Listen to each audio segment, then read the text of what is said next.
Buenas tardes. Comencemos o sigamos, mejor dicho, con el contexto del siglo XIX, en este caso en Europa.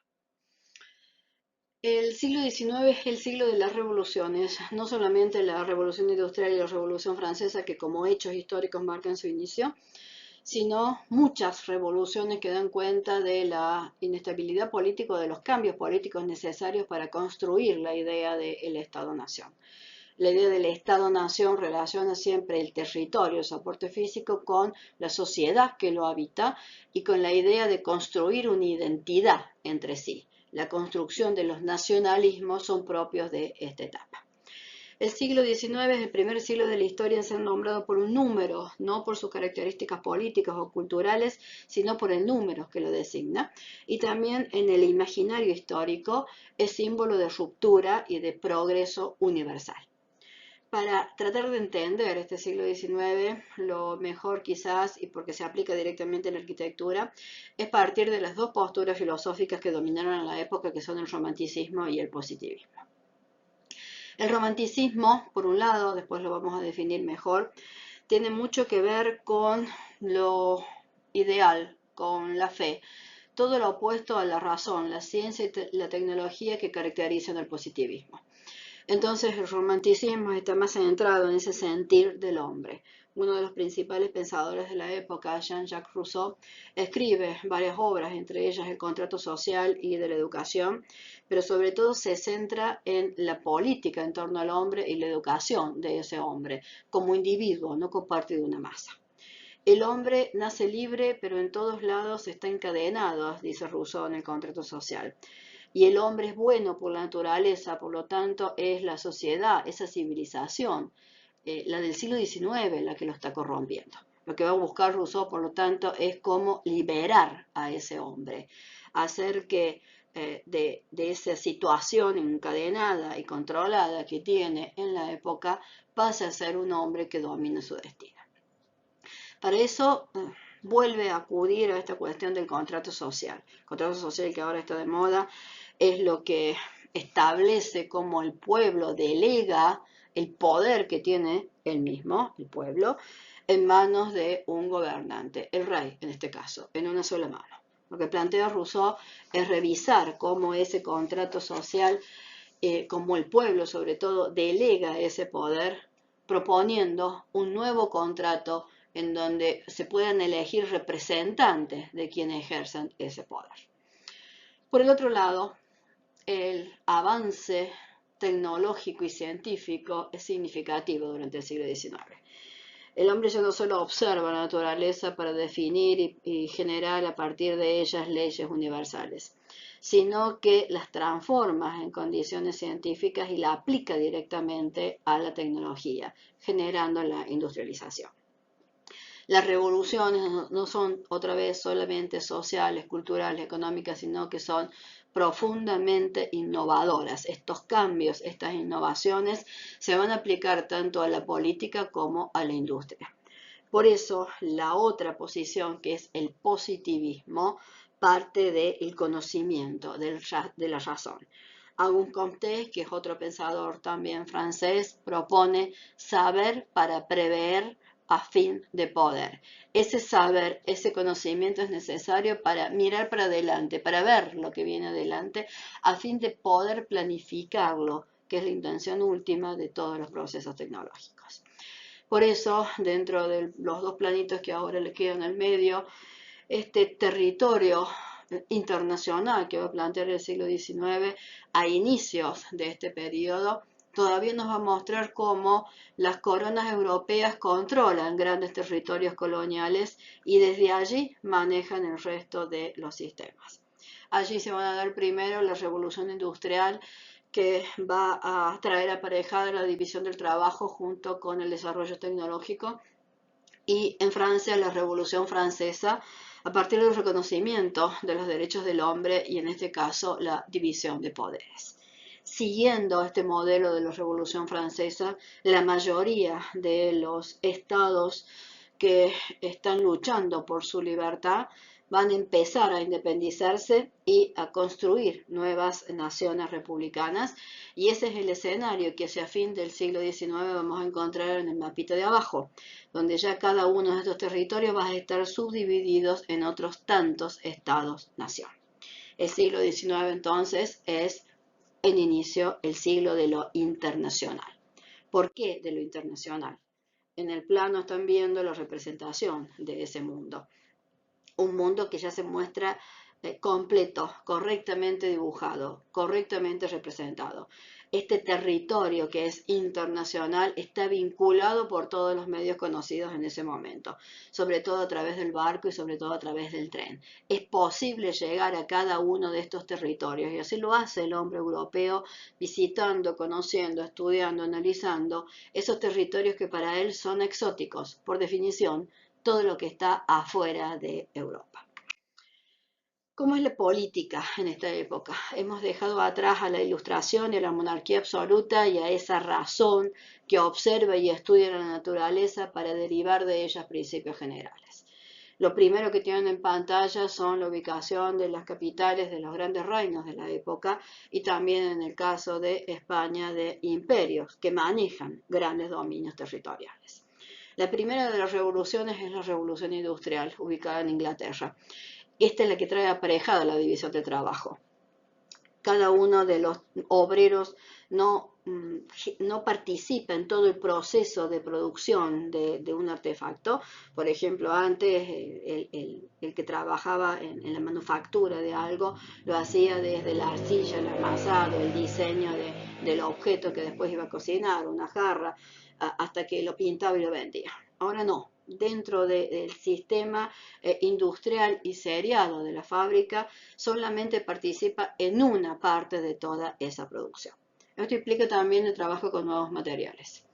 Todo ese excedente que genera capital es aplicado a distintas actividades, pero también genera una alta desigualdad social entre el burgués que invierte y el proletariado que es el que trabaja dentro de las fábricas. También viene paralelo a una serie de hambrunas importantes y el continuo pago de impuestos que va a generar la alta clase social, tanto la nobleza como el clero, para poder mantenerse. Esta burguesía, que es la que trabaja, es la que está del lado del positivismo, no tiene ningún tipo de reconocimiento y en busca de ese reconocimiento va a abrazar los ideales de la Revolución Francesa, que es la segunda revolución. La Revolución Francesa pone en escena los derechos del hombre que ya se habían pronunciado en Virginia, en Estados Unidos. En medio de una monarquía imperante, lo que va a pedir es un sistema republicano, representativo. Los representantes del ciudadano son los importantes. El hombre, no solamente hombre, es sobre todo ciudadano para la Revolución Francesa. Este nuevo contrato social que proponía Rousseau implica ahora que el pueblo pone en manos de sus representantes el poder y a su vez divide el poder para que no esté en manos de uno solo. Bajo el lema de libertad, igualdad y hermandad, pero también o la muerte, porque era ahora o nada en este proceso revolucionario, se consigue un nuevo orden social.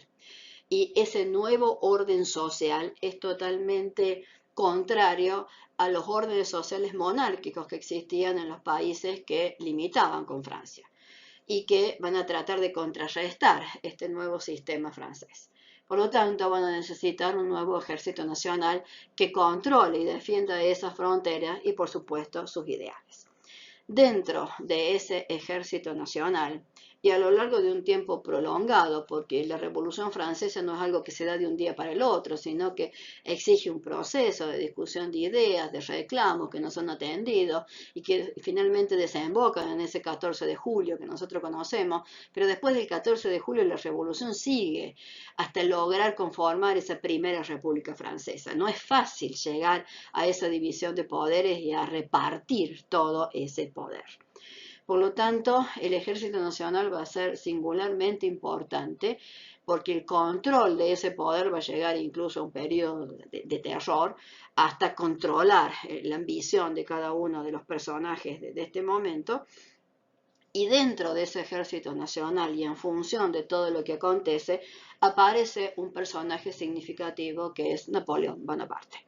Napoleón Bonaparte, como integrante del Ejército Nacional, pasa de cabo a sargento hasta que finalmente también ejerce cargos políticos como cónsul primero hasta llegar a emperador, traicionando todos los ideales de la Revolución Francesa.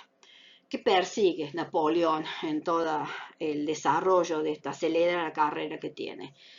La hegemonía francesa, que Francia controle todo el territorio europeo. Y lo va a hacer mediante guerras o mediante alianzas. En el dibujito tiene primero en celestito todo lo que Francia posee y controla como territorio. En verde van a ir apareciendo aquellos territorios que se consideran estados satélites, es decir, están vinculados a Francia mediante alianzas estratégicas o por matrimonio, dado que Napoleón casa a todos sus hermanos con las familias reales de la época. Y también existen estados aliados que, para impedir que los invada, establecen otro tipo de alianzas con Napoleón. Frente a todo esto quedan los estados independientes, fundamentalmente de Napoleón, fundamentalmente Inglaterra y en este caso, de este otro lado, Rusia, más algunos estados intermedios. Y hay que tratar estos países de frenar el avance de Napoleón Bonaparte. Dentro de todas las propuestas y de todos los proyectos de Napoleón, lo que más se rescata es la redacción del Código de Napoleón, que sistematiza toda la legislación existente en la época siguiendo modelos romanos y bizantinos, por ejemplo. Entonces, para tratar de frenar el avance napoleónico, diversos estados se van a empezar a aliar entre ellos. Estas alianzas van a implicar primero alianzas militares, pero también después alianzas políticas significativas.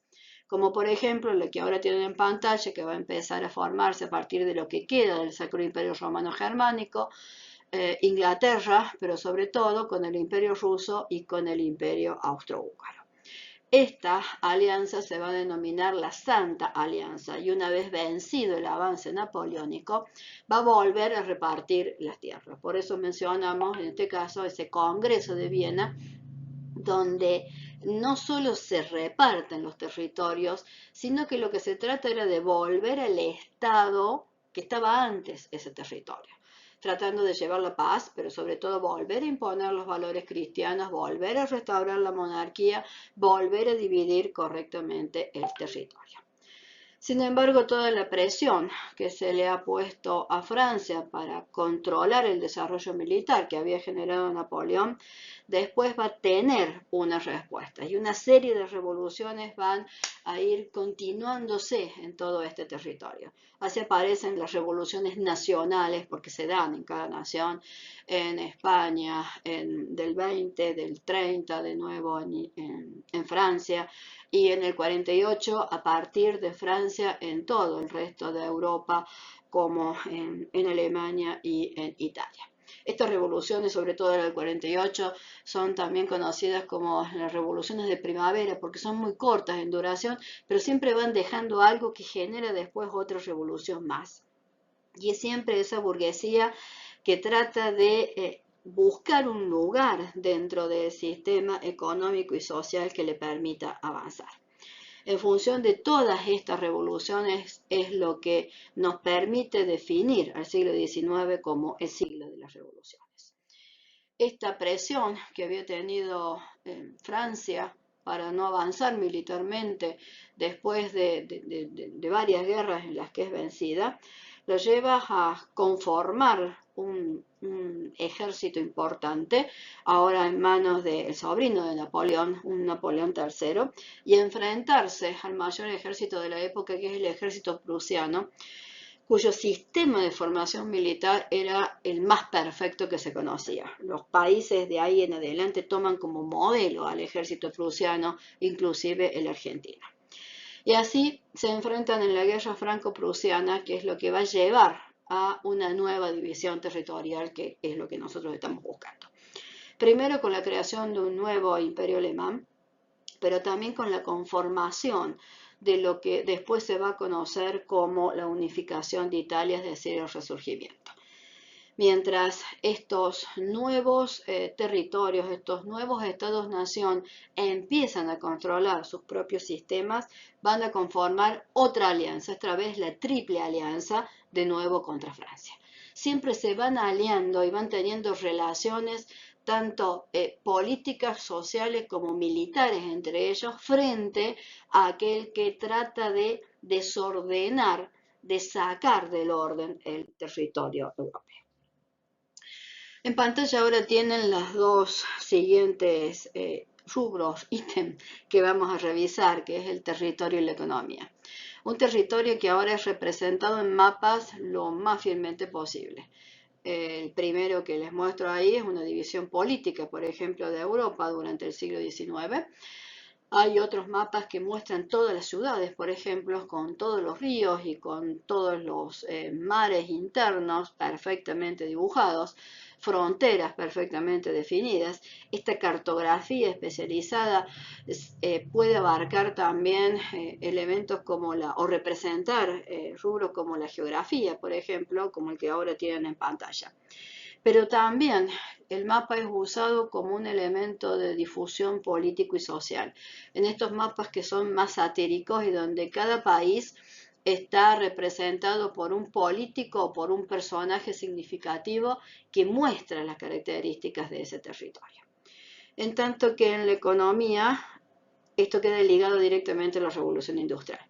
Revolución industrial que implica una industrialización, es decir, un proceso sistemático de producción seriada que necesita un espacio que es la fábrica. Dentro de la fábrica tengo máquinas y esa máquina es la innovación, es en lo que se invierte. En la fábrica se usa materia prima que proviene de las colonias y además dentro de este sistema imperial la explotación todavía de la esclavitud que venía desde el siglo XVIII permite una mano de obra prácticamente barata, sin ningún tipo de costo. Esto genera todavía más renta a estos sistemas productivos.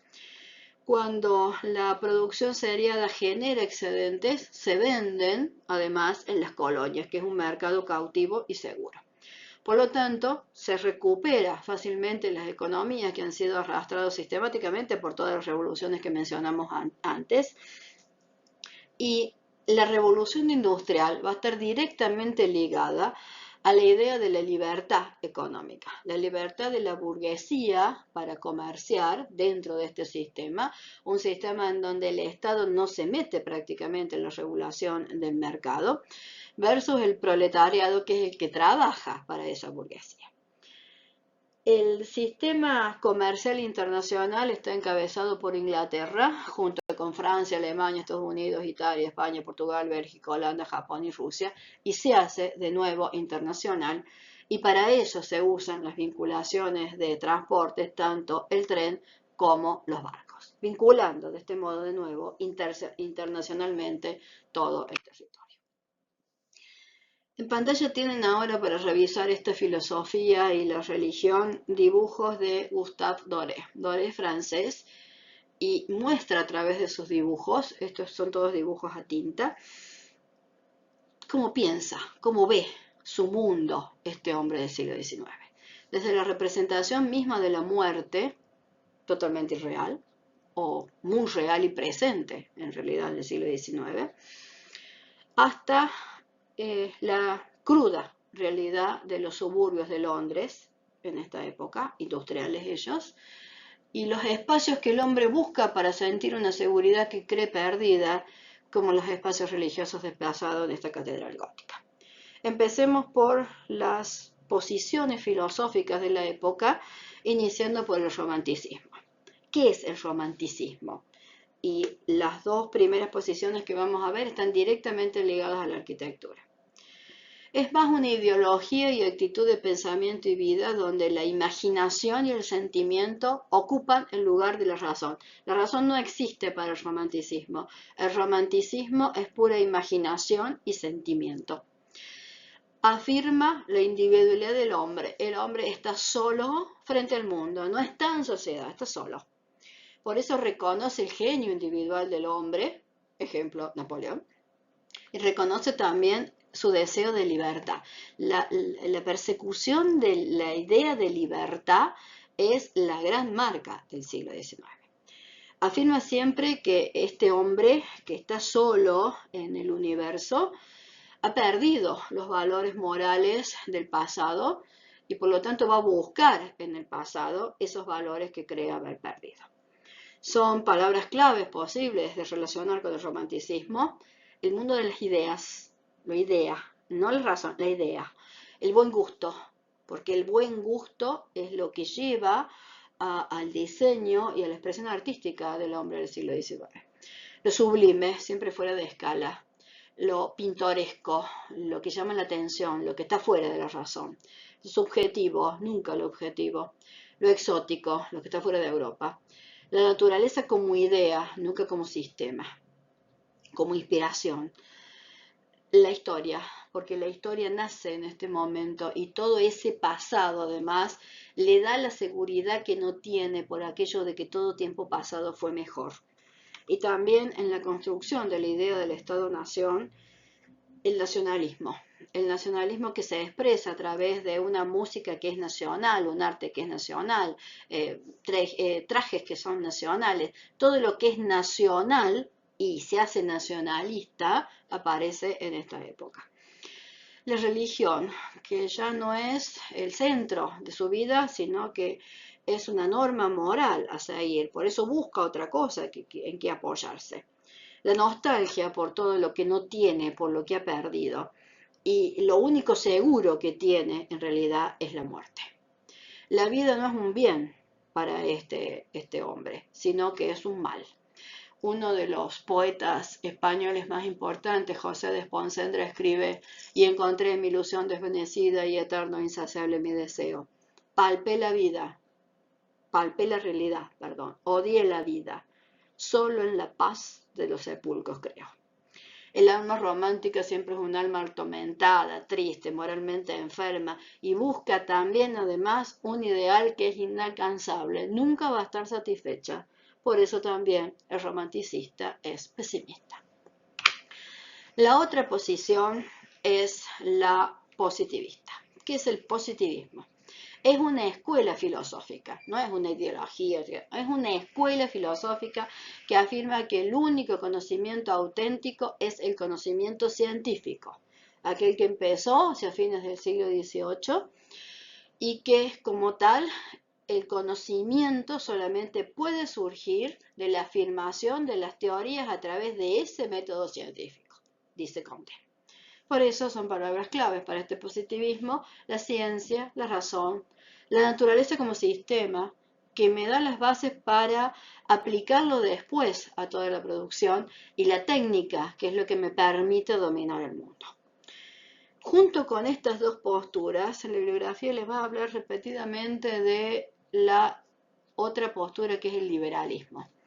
El liberalismo es una doctrina política, económica y social, no solamente económica, también es política y social, que defiende la libertad del individuo, igual que el romanticismo, y una intervención mínima del Estado en la vida social y económica, como lo hace el positivismo. Por lo tanto, son palabras claves para el liberalismo: el individualismo, la libertad, el Estado de Derecho, sin el cual en el mercado no se puede mover, una democracia representativa y una división de poderes. El liberalismo económico específicamente es el que está enfocado hacia la producción del capital, a la intervención o la aplicación de ese capital a un mercado que está manejado por un libre comercio que no tiene ninguna regulación del Estado. Después que transcurre la mayor parte del desarrollo del siglo XIX y que ninguna de estas líneas le dan resultado a los pensadores y también al ciudadano, llega una última línea de pensamiento en esta época que se va a denominar eclecticismo, que en realidad no es la primera vez que se usa porque es una palabrita griega que significa escoger, seleccionar, elegir. ¿Qué cosa? El eclecticismo es una escuela filosófica griega que selecciona sin ningún principio determinado, sin ningún criterio, no me dice cómo, concepciones filosóficas, ideas y valoraciones entre las demás escuelas, entre positivismo, lo que usted quiera, y las combina y las mezcla, aunque el resultado pueda ser a menudo contrapuesto. No puede llegar necesariamente a ser mejor, pero sí es otro. Por eso lo que plantea que es, ¿para qué voy a generar una apuesta nueva, una propuesta nueva, si yo puedo seleccionar lo mejor de lo que ya tengo y generar una posición filosófica nueva? De la misma manera en arquitectura, ustedes van a tener arquitectura que responde al romanticismo, arquitectura que responde al positivismo, y arquitectura que es ecléctica, es decir, aquella que ha seleccionado del pasado lo que cree mejor y lo ha compuesto, lo ha diseñado en una sola obra, aunque el resultado no parezca ser tan fácil de interpretar como lo van a hacer en algunos casos los romanticistas y los positivistas. Finalmente me quedo con la última, que es la religión. En el caso de la religión, esta cuestión de la libertad del individuo lo va a llevar a la libertad de cultos, en donde el fiel es un individuo, está solo, no es parte de una comunidad.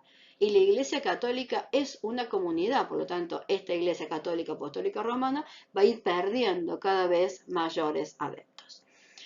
Y también va a dar paso por esta libertad de culto a una multiplicidad de confesiones. Como se puede creer libremente, también se puede estudiar libremente por primera vez sobre las religiones. Y también se puede discutir filosóficamente sobre aquello que es sagrado. Antes eso no se podía hacer, estaba controlado por la Iglesia Católica. Por eso la religión va a pasar a ser más bien una serie de reglas de moral, dejando la conciencia libre al hombre para que adopte su propia postura. Ese hombre que está solo frente al mundo y que tiene además ya las herramientas para poder generar esa nueva posición. Uno de los pensadores alemanes, en este caso de la época, es Hegel, y Hegel propone que la religión o lo que se debería creer es algo así como en un espíritu, en un conjunto absoluto de todas las cosas, en la esencia última, algo que no es estático y que se modifica a sí mismo a través del tiempo. Por eso la religión no es una expresión de conciencia humana volcada hacia sí mismo, desprendida de elementos sensibles, y no solamente de la fe. El drama, dice Hegel, ya no es elegir entre el bien y el mal, como antes establecía la religión católica. Esto es el bien, esto es el mal. Sino elegir, dice Hegel, entre el bien y el bien para esa persona. Y el tiempo es otro elemento que hay que tener en cuenta en el estudio de la arquitectura del siglo XIX. Acá se descubren dos sitios arqueológicos importantes, Herculano y Pompeya, en Italia, y a partir de ahí pueden entender cómo vivía el romano unos 19 siglos antes. Y es entonces cuando toman conciencia de esta cuestión del tiempo histórico. Ir hacia el pasado y tener verdaderamente los datos, tener el testimonio, el documento de cómo era, permite construir la ciencia histórica y también la ciencia arqueológica. Tengan en cuenta que en los diferentes lenguajes que nosotros vamos a revisar en la arquitectura del siglo XIX, que se denominan neos porque vuelven hacia el pasado y que son historicistas porque toman recursos de periodos históricos también del pasado, van a ir apareciendo primero uno por uno, Grecia, Roma, después los del medioevo y después ya los del Renacimiento y finalmente el Barroco, conformando otros tantos neos, neorromano, neogriego, etc. Pero que después también van a conformar ese eclecticismo a partir de esa combinación de la que hemos hablado recién. Todo ese lenguaje cuenta, dice, expresa, muestra. Por lo tanto, hay que tener tiempo para verlo. Acá no existían transporte de alta velocidad, la gente caminaba, se desplazaba en estos espacios, paseaba, y tenía tiempo para mirar, para leer y para entender e interpretar el lenguaje de esa arquitectura, que sin tiempo o con un tiempo mucho más acelerado, dejó de tener quien la interpretara. La ciencia y la tecnología son claves en el mundo del siglo XIX. y van de la mano de nuevo con la revolución industrial. La ciencia ahora es aplicada a partir de los inventos. El 90% de los inventos que nosotros utilizábamos hacia 1990 aproximadamente provenían de la primera parte del siglo XIX. Va a dar paso a la utilización de nuevos materiales, como el caucho, por ejemplo, o nuevas fuentes de energía como el petróleo y la luz eléctrica. En este costado tienen una lista mínima de todos los inventos de la época, a partir de la máquina a vapor, que es la primera, el baño, el guatecló, la locomotora, el ferrocarril para pasajeros, el buque a vapor, el telégrafo como una nueva forma de comunicarse, el daguerrotipo, que es el antecedente de la fotografía, la teoría de la evolución, que dice de dónde viene el hombre, es diferente de cómo lo contaba la religión. El acero, que también se aplica a la construcción, a la arquitectura, como la lámpara incandescente, como el caucho sintético se aplica al automóvil, como eso también modifica sustancialmente la tipología de la vivienda. La aparición del automóvil que mencioné recién, del teléfono, de los rayos X, del cine, de la radio, del aeroplano y hasta de la Coca-Cola. Y todos estos inventos y su producción en el mundo de la industria se expone primero en las grandes exposiciones industriales y en las más conocidas exposiciones universales, a partir de 1851, en las que la Argentina también participa, en donde se muestra cómo cada país presenta su industria, su cultura, es decir, la marca de su nación, de ese Estado-nación que está construyendo. En cuanto a la sociedad de esta época, ronda en torno del armado de esta burguesía que por primera vez está buscando una movilidad social, la que le da ese capital excedente que está generando la producción. La burguesía va a conformar una nueva clase social, industrial, urbanizada, mecanizada, con nuevos modelos de comportamientos y valores distintos de los de la aristocracia que está por encima de ellos. La burguesía me queda acá. La burguesía va a disfrutar de tiempo de ocio, de deportes, de eventos, de educación, de moda, de forma diferente de lo que hace la aristocracia que se va a quedar en el papel de inversores, de los que ejercen la política, la diplomacia, los que participan en el ejército. Por debajo de ellos está el proletariado, el que trabaja para la burguesía, y el campesinado, que lo hace de forma rural. Esto es urbano o suburbano y esto es rural. El crecimiento demográfico es significativo en esta época por la mejora en la alimentación, también en las medicinas, y pasa en Europa de 266 millones a 400 millones casi de pronto, a lo largo de la segunda parte del siglo XIX. Y comienza una etapa de migraciones, primero interna, a partir de 1850, donde un 5,5% se empieza a desplazar entre el campo y la ciudad, o entre la ciudad y la fábrica, y donde se implante la fábrica, hasta después moverse directamente del territorio europeo hacia otros territorios buscando mejoras de vida. La persecución política también es una causa de estas migraciones, y la primera, obviamente, es la desocupación. Acá se inicia un periodo de alta concentración urbana que trae aparejado, por supuesto, la necesidad de desarrollar infraestructuras como agua, luz, alcantarillado, que son parte de los sistemas de planificación urbana de fines del siglo XIX. El arte es significativo también, como lo es siempre en la historia, pero en particular este componente social, el componente de sentimientos y de expresión de fe y de nostalgia que tiene esta sociedad, la hacen particularmente significativa. El arte también alude a esto de lo histórico, el historicismo, también se asume romántico e incluso tiene una continuidad que es postromanticista.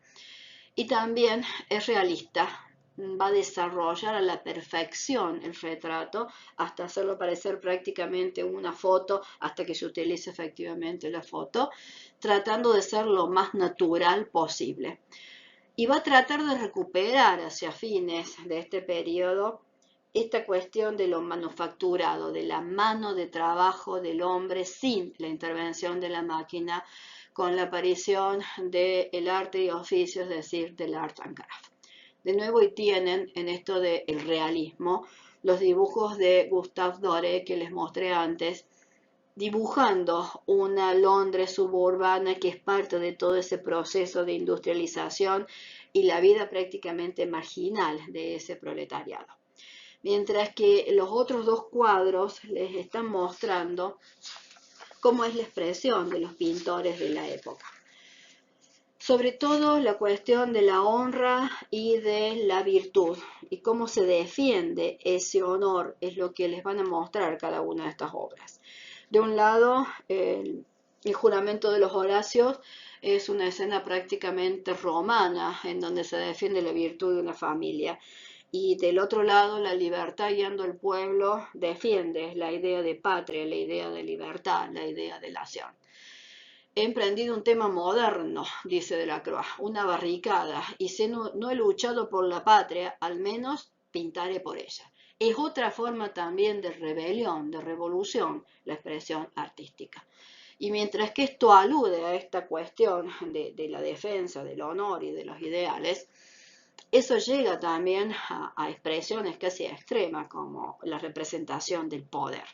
El poder en su máximo esplendor, como Napoleón en su trono imperial de Ingres, y la muerte de Marat, que era la voz de la revolución, en esta pérdida, en todo caso, de poder en un cuadro de Jacques-Louis David. Y también cosas mucho más cotidianas, como este señor burgués, comerciante con alto poder económico, Monsieur Bertin, retratado también por Ingres, el mismo que estaba en el cuadro de Napoleón. El burgués está como incómodo, queriéndose irse de esa sesión de pintura, mientras que de este lado está la noble, la condesa, que tiene todo el tiempo del mundo para estar sentada, para ser retratada. Y ahí tienen las dos expresiones también de la sociedad de la época a través de la pintura. Y en los dibujitos que tienen de este lado, el comienzo de esa recuperación de lo manufacturado, de lo manual, los distintos diseños de papel, que después también van a ser llevados a la imprenta, es decir, van a ser seriados, por parte de William Morris, que es el que va a iniciar después las vanguardias que vamos a ver a partir de Historia 13. Esos distintos motivos van a ser aplicados tanto a textiles como a papeles, como parte de la ornamentación de la arquitectura interior. En síntesis, y para ir cerrando, estos procesos históricos que hemos visto nos muestran sobre todo una serie de guerras que van a ir alternando en el poder sistemas republicanos con sistemas monárquicos. Por ejemplo, Francia, que es la que tienen acá, que es la que inicia la Revolución Francesa, le toma un tiempo hasta llegar a la primera República Francesa, después vuelve una restauración monárquica, otra revolución más, la Segunda República, el Segundo Imperio y la Tercera República. Todo ese proceso lleva prácticamente el desarrollo de ese siglo XIX. En el caso del Sacro Imperio Romano Germánico es la transición hasta la nación alemana que hoy conocemos. Primero controlado por Napoleón, conformando una confederación después para poder reorganizarse. El personaje principal acá fue von Bismarck, uno de los principales generales, mariscales del ejército prusiano. Una organización bajo una familia, esa familia, la Hohenzollern, es la que va a tener el poder en adelante, y de la misma forma lo va a hacer el imperio austríaco de la mano de otra familia, que en este caso es la de Habsburgo. También tienen revoluciones que van alternando con los estados monárquicos. Y el imperio británico es el más sereno, es el que no tiene tantos movimientos políticos, y de la Casa de Hanover va a ser el respaldo principal de la revolución industrial. Francia siempre se va a centrar en esta cuestión de los derechos del individuo, de los derechos del ciudadano, y por lo tanto las distintas repúblicas, hasta llegar a la república que actualmente ellos tienen, es como el principal legado que va a dejar el sistema político francés en esta época. En el caso de los procesos históricos en estos otros países, España y Portugal van a influir directamente en el desarrollo histórico americano. ¿Por qué? Porque mientras las respectivas coronas están ocupadas en todas estas guerras de independencia hispano-estadounidenses, la guerra de Grecia, la guerra de Crimea, la guerra de independencia italiana, más la ocupación de Napoleón, se van a dar las luchas y las guerras por la independencia hispanoamericana y nuestros países se van a transformar en estados independientes. Por eso España, en este caso, gobernada primero por los Borbones, después de los Habsburgos, que van a ir decayendo en cuanto a su poder en sí para gobernar, va a ser ocupada por Napoleón y después va a tener brevemente una república, una primera república, y va a ser restaurada finalmente la monarquía. En el caso de Portugal, otra familia, la Casa de Braganza, es la que va a detentar el poder monárquico, va a tener un intento de primera república hacia el final, a partir de 1910, y al medio también algunas revoluciones liberales. Italia va a ir camino a, después de la ocupación de Napoleón, primero a integrarse a partir de repúblicas, de organizar un reino italiano hasta llegar a la unificación nacional de la mano de Garibaldi. Ese reino de Italia es con lo que va a empezar como sistema político el siglo XX. La Casa de Saboya, en este caso, es la que se va a quedar con ese poder. Y los estados pontificios, después de la ocupación napoleónica, nosotros hemos visto cómo esos estados pontificios siempre tenían una cuota de poder y le iban dando y le iban otorgando poder a los otros estados. A partir de ahora y de las sucesivas ocupaciones, los últimos papas ya no van a poder manejar ese control temporal y se van a quedar casi solamente con el poder religioso.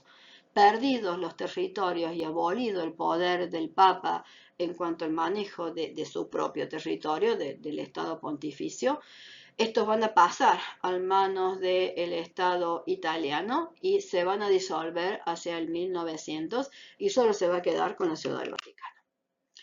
En síntesis, ¿cuáles son las características de los procesos históricos que acabamos de revisar? El nacimiento o casi renacimiento de revoluciones políticas liberales, pero sobre todo burguesas. Nuevas formas de gobiernos basadas en la voluntad de la mayoría, de la igualdad ante la ley y la libertad individual. El desarrollo de los nacionalismos y la construcción de los estados-nación, es decir, esa suma del pueblo más el territorio más el gobierno. El desarrollo científico y técnico que transforma la producción artesanal en industrial y seriada, aportando innumerables inventos que modificaron la vida del hombre.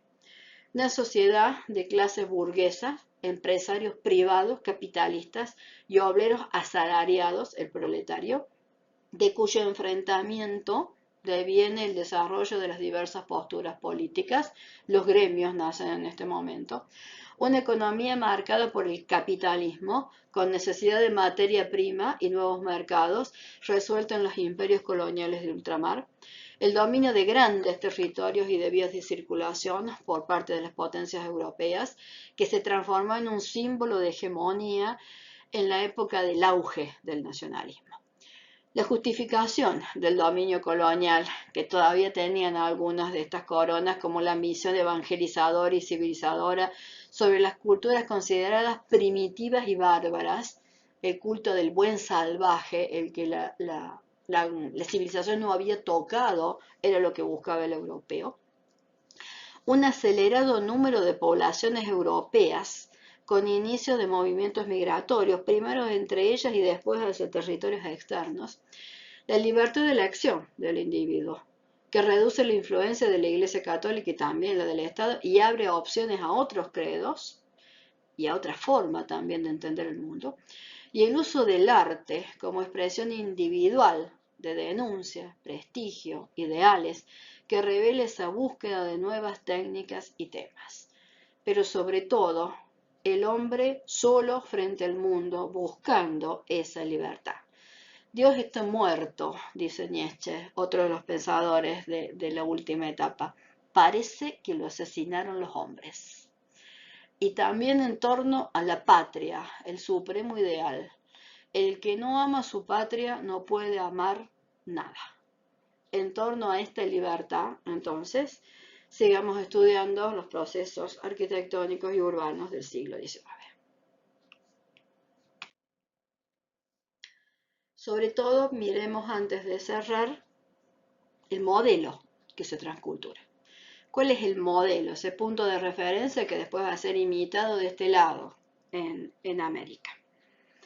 En particular, en este caso, el modelo no se transcultura por imposición, por impostación, sino que es el Estado, cualquiera de ellos, americano, el que busca estos modelos en Europa y los trae a su territorio.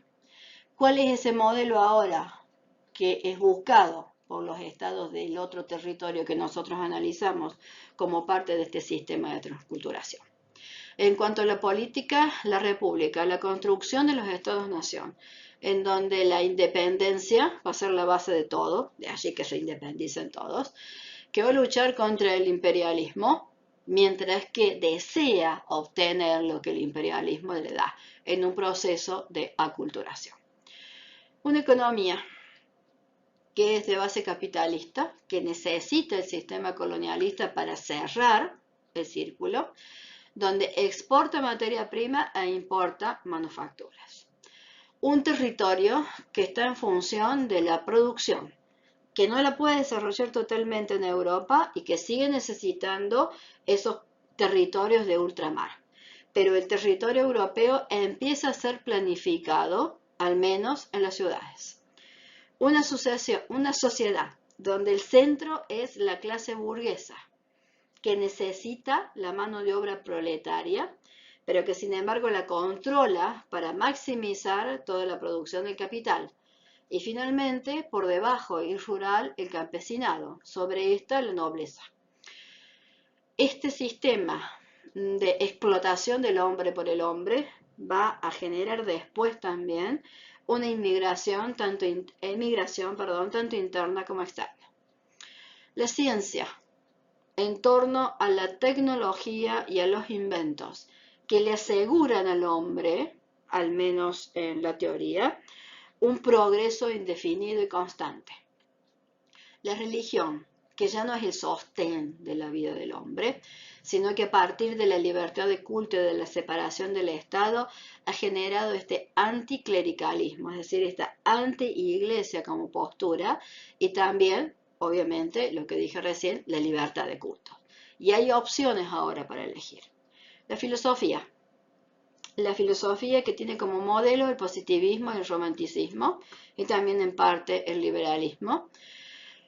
El romanticismo sobre todo generado a partir de la decepción de los resultados que alcanzaron todo lo que se propuso el hombre en el siglo XIX, sea el resultado de la revolución industrial y la explotación del hombre por el hombre, o el resultado de la revolución francesa, que es la pérdida de los ideales de esa revolución. ¿Cómo se transcultura?